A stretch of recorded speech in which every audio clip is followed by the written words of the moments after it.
Welcome to On the Road to Literacy Success. I'm your host, Dr. Staci Bain. This is a podcast where good humans gather together so that we can figure out what is working, what is not working, and what we can continue to do to improve literacy rates for all. It's going to be an adventurous journey, so buckle up, sit back, and enjoy this ride. Welcome, Dr. Laud. Thank you for jumping on this podcast with us. Thank you so much for having me. It's a real honor.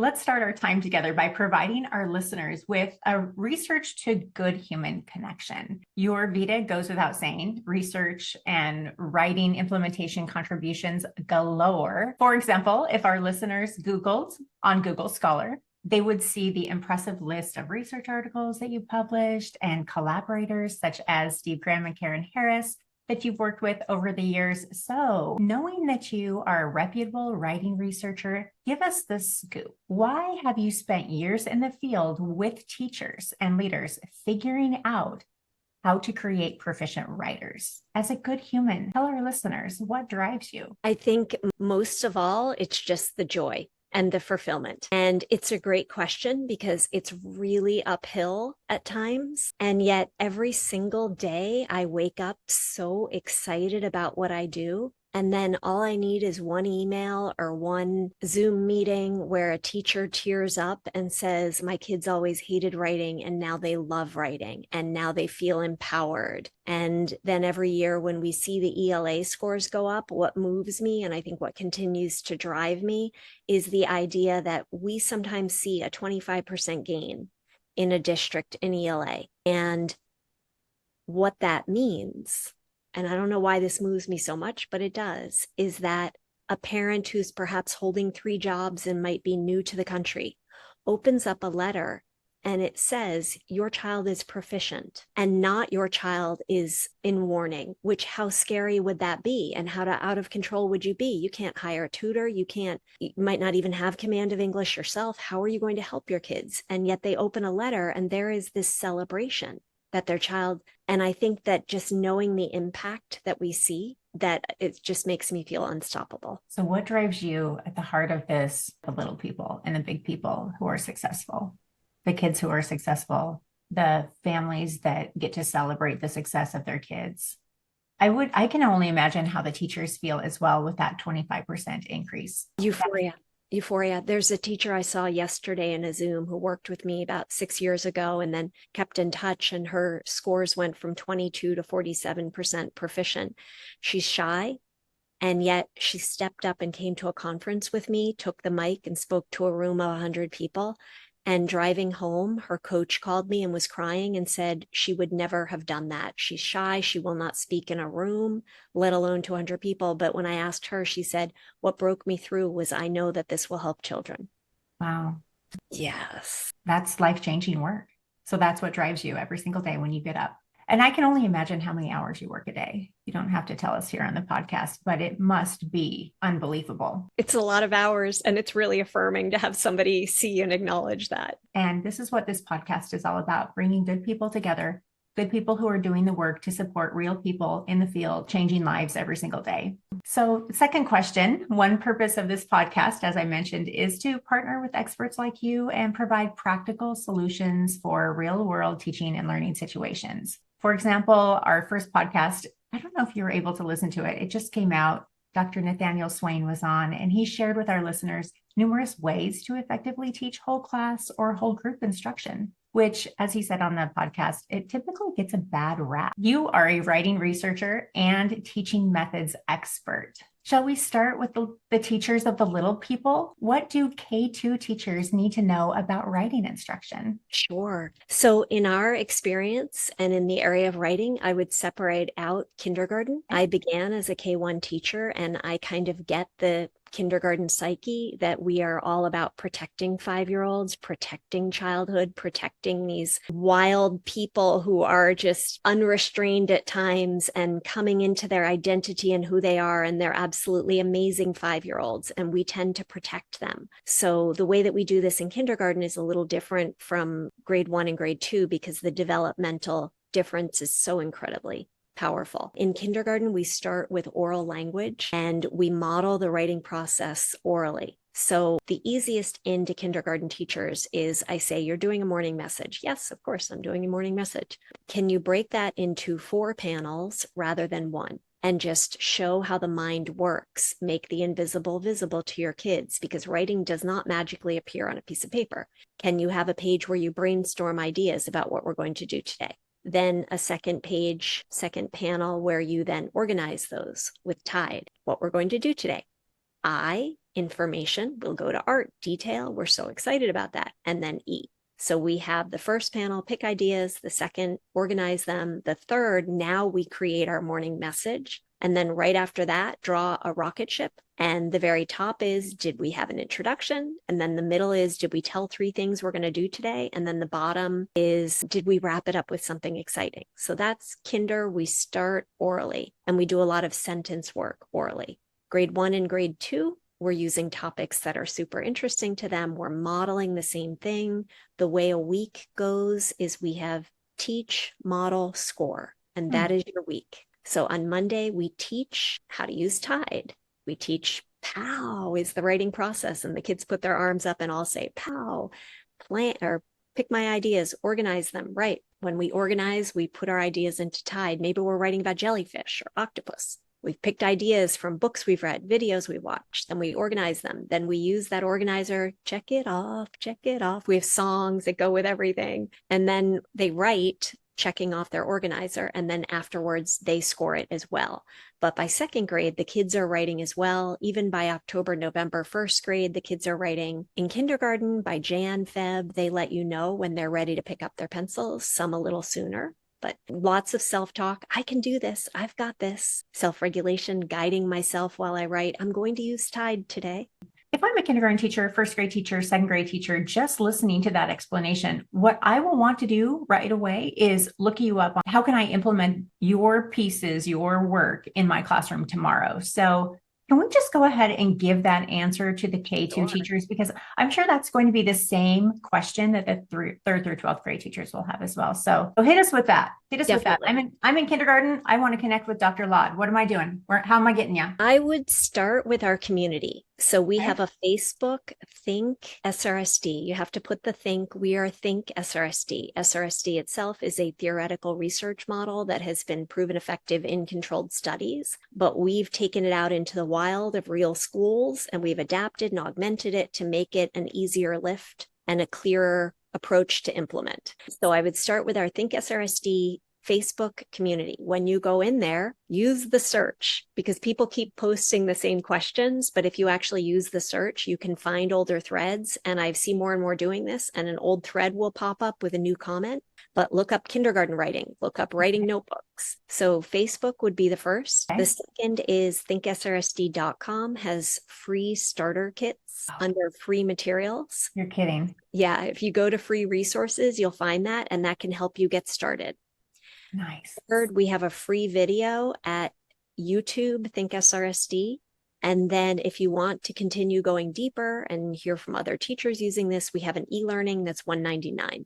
So start with the Facebook community, head to YouTube after that. In addition to that, check out the website and heading into an e-learning course. For those online courses, are they written such that this is a kindergarten class, or is it this is a kindergarten class, this is a 1-2 class? How have we structured those online courses, just in case? Okay, so Think SRSD is, as I said, the model that has taken the theory and the approach that's worked in controlled studies but never taken hold in schools.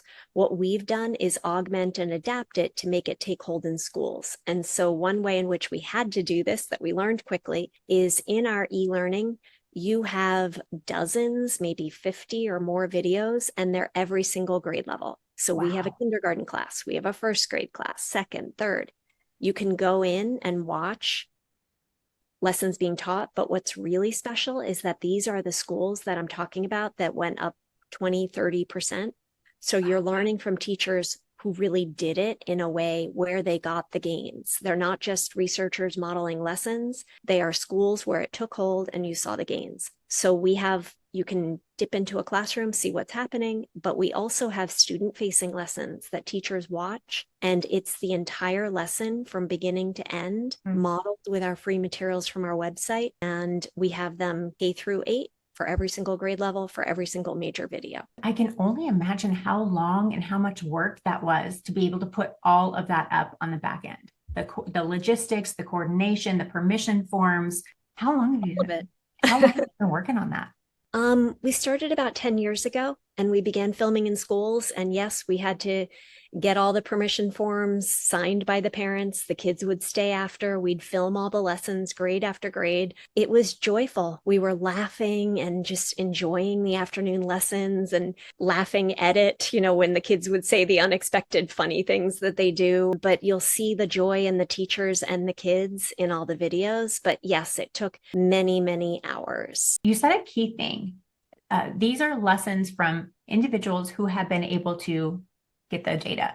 The proof is in the pudding. Just a huge heart for that. We'll talk later about some more results and the study that was done by Nathaniel Hansford. For 3rd through 5th grade teachers, what hot takes do you have on writing for the upper elementary and cross-content teachers? It's very similar. The model is similar, but what goes up is the rigor of the text. And I think what's so fun about this is I've been reflecting on this a lot with the growth of the knowledge building movement. And thinking about, that there's been a tension raised between strategies and knowledge, but we all know that they're really one thing. You're using the strategies to learn the knowledge and to build language and content. And what gets so fun in 3rd through 5th is that you can dive deep into content. And again, I've been using this for 18 years. And when I used it myself as a classroom teacher, I was reflecting back because I was building knowledge and I wasn't thinking about teaching strategies, but these are strategies. But what happens is once the kids internalize the strategies, how to use POW, then we call it power in the older grades, to add, edit, and revise. And when they use that to read a text and respond thoughtfully, you go so deep into the knowledge. And we pretty much forget about the strategies because they become internalized quickly. And then what you've done is you've curb cutted in an approach that enables the kids to get deeper into the text, to process them more deeply and with less effort. And so what's so fun is learning about life extension while we're reading Tuck Everlasting and pairing a knowledge building text, diving into that content. I think that was the joy of the teaching, seeing the kids become self-regulating, but then getting into the content knowledge too. Speaking of self-regulation, I don't know if you know this, but in the 1990s, I lived in Hawaii. From 1994 to 1997, I worked at a psychiatric day treatment program. It's called Kula Kukua. It still exists. It's in Honolulu, Hawaii. And we received a lot of support from the University of Hawaii Manoa campus with their psychiatrists and psychologists. And they would always tell us, support internal regulation, we need to provide external regulation. So if we can externally regulate the environment the best that we can, and that supports internal regulation. And so thinking about your method of we do this instructionally, we do these routines so often that it helps with internal regulation such that it becomes innate and something that is owned so that we can be freed up to move beyond. You were taking me back to my Hawaii days. You're speaking straight to my heart. I was a structured teacher and I would structure my classroom and I would get the kids doing what they were supposed to be doing and they felt safe and good. It was not until 10 years in when I found this approach that I realized I could flip that back on them and let them develop their own self-regulation so that I didn't need to be doing it anymore. That I never conceived of, imagined. I never knew it was possible. When I saw it first happen, I didn't know what was happening. It was magical. Amazing, amazing. We could have a podcast just talking about self-regulation. So let's go to the middle level. Cross-content teachers. Let's pick 6th through 8th. Does that sound good?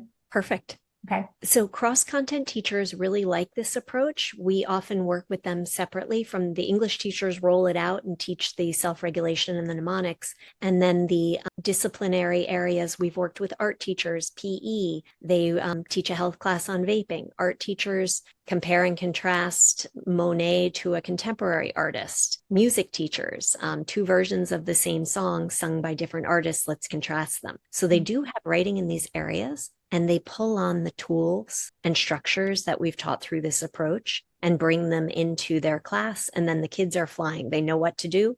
They know how to go through the writing process, structure their writing about the 2 musicians, and then self-score it at the end.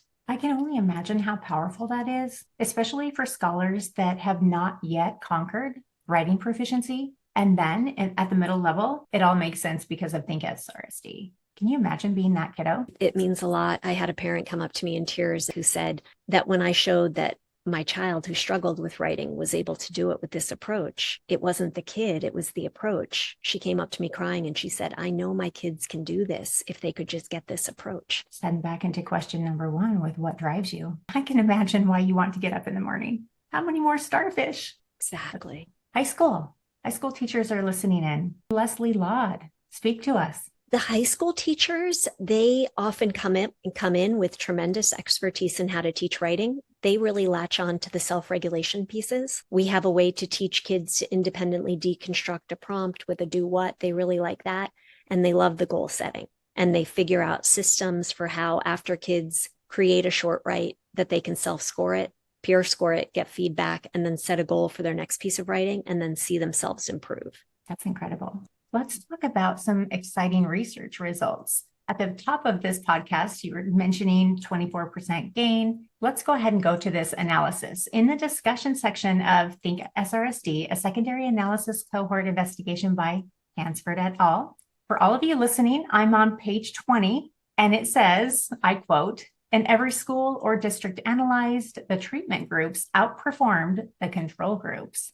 Tell the listeners about this study, who participated, what happened, and what should people take away from it? It is an amazing study, and I'm very excited about the gains, but I do want to tell you it's an emotional roller coaster every year when the gains come out, because they get higher and higher, and it is really frustrating that more of the nation is not taking this on when it is so crystal clear how powerful it is. And even having this study come out, I hope that it gets more attention. It is all vetable data. It is all sourced from the state assessment websites. It's 97 schools. Over the past 10 years, we work with a dozen or so each year, some years more so. And every single year, every single school or district as an average goes up. Some go up 20, 25%. But the most exciting data in this, which is irrefutable, is that we had 8 schools that were a cluster in a larger randomized control trial study. Study fell apart as happens, and there were some glitches, but these 8 completed the PD, stayed with us, and we measured the outcomes. And at the end of the year, these 8 had been randomly, like popcorn machine, put into either treatment or control. Okay. The control grew 1.5%, which is not statistically significant. The standard error measurement is 3. The treatment grew 3.5.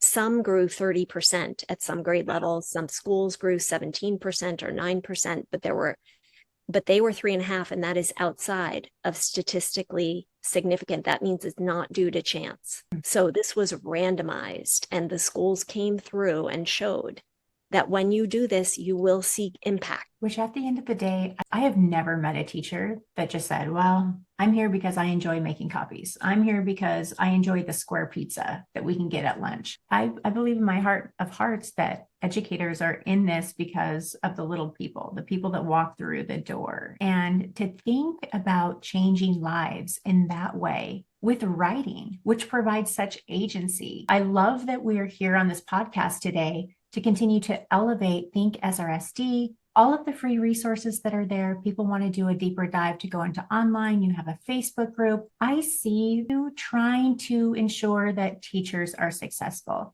because when the big people are successful, the little people can be successful. And again, why would the big people be in education if they didn't want the little people to be successful? I have tasted that square pizza. It's not that great. So there has to be another reason why people are there. And I just join you in that. That's such compelling information. And so for everybody listening, I hope that you share this podcast. I hope that you go and Google Dr. Laud's name. I hope that you follow her, not because you love Dr. Laud and her huge heart, but it's that, and that she's really making a difference in the United States of America. That being said, let's send our listeners off with a final word of encouragement, as if we need any more. I already feel like I'm floating on a cloud, thinking about the results that people have been able to get over 10 years plus of you doing this work. So working as a practitioner can be fun, as mentioned, Overwhelming, exciting, frustrating, confidence building, deflating, all the things. Knowing that you know how to slay writing results, implementation and system practices. What final message would you like to provide teachers, school principals, directors, and superintendents? So the superintendent of the Cumberland Public School, whenever he speaks, his was the district that went from the middle of the state to a top 5 performing school. He rose by about 20% in ELA. Some schools went up even higher, won awards. He often says, they don't get better unless we get better. So teachers need to get better for the outcomes for the students. And the only way to do that is professional development focused on evidence-based practices. Mm-hmm. And I guess my message is one of hope. We can get better.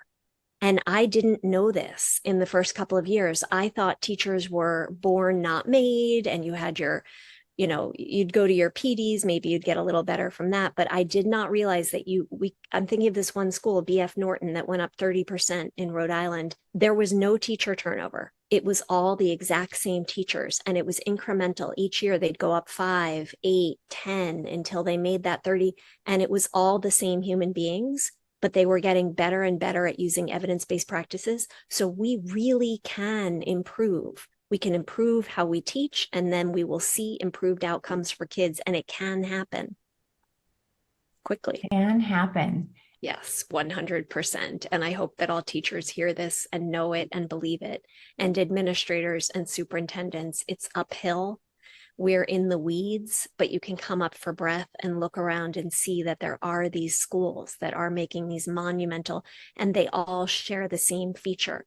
They were using these evidence-based practices, Think SRSD's model of teaching writing across all 97, and all 97 grew. We can get better. We can get better. And not only have you provided a pathway with your structure, but you're providing people with the video footage. So all we have to do is copy the behavior of the people that have gotten results. Thank you so much for joining us on this podcast today. Thank you so much. It is such an honor to be invited by you. That's a wrap for today. Dr. Laud, thank you for your time. Your work and your practical writing advice will inspire us to stay on the writing road. We cannot wait to have you back. Will you come back?